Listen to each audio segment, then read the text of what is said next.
Hello students, NTA के जो आपके जेईई मेंस के पेपर्स थे वो स्टार्ट हो ही गए हैं। 2 दिन कंप्लीट हो भी चुके हैं। टोटल 4 शिफ्ट्स के पेपर हो गए हैं। बच्चों, अगर हम इन दोनों दिनों की चारों शिफ्ट के जो ये पेपर्स हैं, अगर हम इन पेपर्स के अंदर एनालिसिस करते हैं तो इस बार एनटीए ने एक अच्छा काम ये किया है कि लगभग ये पेपर्स बैलेंस भी थे और सेम लेवल के ऊपर थे। ठीक है, अगर हम इनमें से डिफिकल्ट साइड में जाएं तो सेकेंड दिन का जो दूसरा शिफ्ट का पेपर है वो एज कंपेयर टू बाकी 3 के टफ रहा है। दूसरे दिन की जो फिजिक्स है वो पहले दिन की फिजिक्स के कंपैरिजन में टफ है। दूसरे दिन का जो दूसरा पेपर है उसके अंदर केमिस्ट्री में जो वेटेज है वो आईयूसी का ज्यादा होने की वजह से वो पेपर बाकी 3 शिफ्ट के कंपैरिजन में थोड़ा आसान है। और मैथ्स लगभग चारों पेपर्स में सेम रही है, मतलब डिफिकल्टी लेवल की तरफ से रही है। एक बात मैं आपको ये जरूर कहूंगा, ये जो भी हम एनालिसिस दे रहे हैं ये बच्चों से जो हमें सवाल मिलते हैं हम उसके बेसिस पे अभी आपको बता रहे हैं।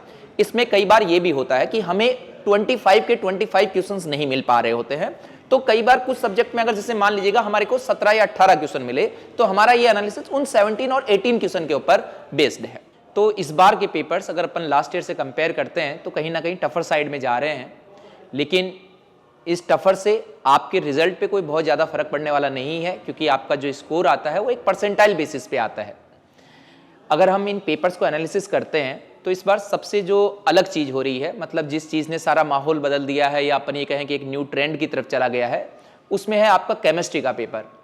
क्योंकि आज तक जो सब्जेक्ट आपका टाइम बचा रही थी, इस बार वही सब्जेक्ट टाइम लगा रही है, जिसकी वजह से जो हम तीसरे नंबर पे जिस सब्जेक्ट को अटेम्प्ट करते थे उस सब्जेक्ट के लिए कहीं ना कहीं टाइम कम बच रहा है। सामान्यतः वो सब्जेक्ट आपके लिए मैथ्स होता था, इसलिए अपन ये कह सकते हैं कि जो बच्चा तीसरे नंबर पे जो सब्जेक्ट अटेम्प्ट कर रहा था उसमें नंबर ऑफ क्वेश्चंस भी कम अटेम्प्ट करके आ पा रहा है।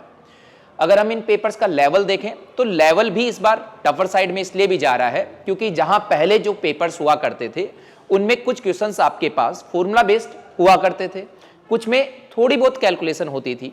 मैथ्स हमेशा से ही टफर साइड में रहा है, लेकिन इस बार डायरेक्ट फॉर्मूला बेस्ड जो नंबर ऑफ क्वेश्चंस हैं वो बहुत कम है।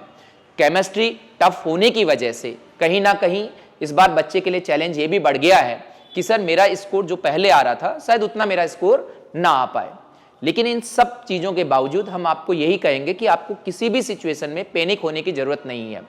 आपको जिन बच्चों ने पेपर नहीं दिया है उनको तो हम ये सजेस्ट करते रहे हैं कि आप पहले 1.5 घंटे के अंदर उन 40-45 क्वेश्चंस को सेलेक्ट कर लो जो आप बहुत आसानी से कर सकते हैं और उस 1.5 घंटे में उन 40-45 क्वेश्चंस को अटेम्प्ट कर लो, ताकि आप एक उस स्कोर तक अपने आप को आधे टाइम के अंदर ले आएं जो एक अच्छे परसेंटाइल के लिए जरूरी है। फिर जो आपके पास में 1.5 घंटा बचता है उनमें आप उन क्वेश्चंस को सेलेक्ट करो जो आपको ये लगता है कि मैं एक बार में इसे आसानी से कर सकता हूं।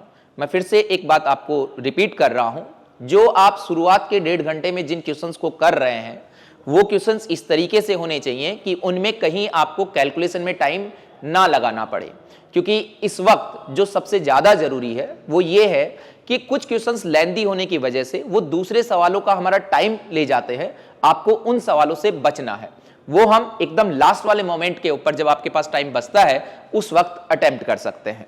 Wish you all the best.